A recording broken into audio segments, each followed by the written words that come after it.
So this morning, Dad called and let me know, as of when I'm taping this, that he is going to have to put Zoe down. So by the time we post this, she'll have been put down. I don't know. I got a dog right after the end of a long-term relationship that I had because I was lonely and I was a little morose, probably more than a little morose. Zoe was a little tiny little puppy. She's a little boxer pit bull mix that I found at a animal shelter in Las Vegas, and I brought her home in a tiny little box. As I was picking her out, the vet said, okay, make sure when you take her home that you keep her in this little box. And we're gonna close the box. If she gets out while you're driving home, she might run around your car, might have an accident. Keep her in the box, keep the box closed, no matter how much she screams and yelps. I was like, sure, absolutely. I don't want to get into a car accident with this new puppy that I'm bringing home. I will drive the safest that anyone has ever driven a car. Suddenly I had a baby or something. So I'm driving home and she's in the seat next to me in this closed cardboard lunchbox, and she just starts crying.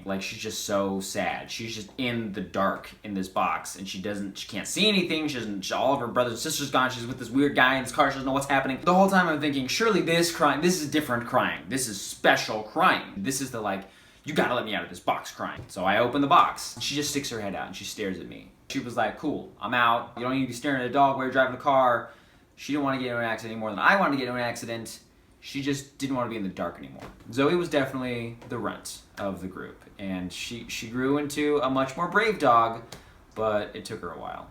And she helped me get through a lot of really kind of dark days in my life. Going through your 20s, definitely your early 20s, but your 20s in general are kind of a dark period. Coming out of this time when you don't know who you're supposed to be or who you're gonna be, you're growing up still, and Zoe was kind of there for a bunch of people who didn't know who they were or what they were gonna be. And then when I moved out to Los Angeles, Dad took her, and I think in a lot of ways she was there for Dad too. There's something interesting about how humans will find animals in need of rescuing when oftentimes it seems like they're the ones that need the rescuing. I would say that was definitely the case with me.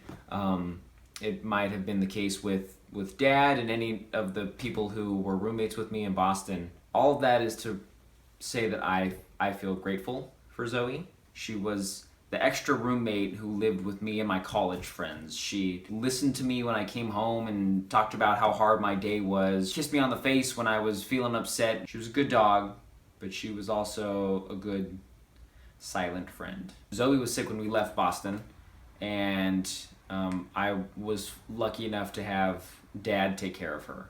I don't have enough gratitude for that. To take a dog who was kind of sick and nurse her through her last years is a really big deal. I'm sad to see Zoe go, but I'm glad that she won't be in any pain anymore. And a lot of that has to do with Dad. So, geez, this is a bummer of a... On a positive note, I am really excited to get back into the swing of some creative stuff with you, Cameron. I always look forward to it, and our projects are something that's really important to me. Cameron, I love you.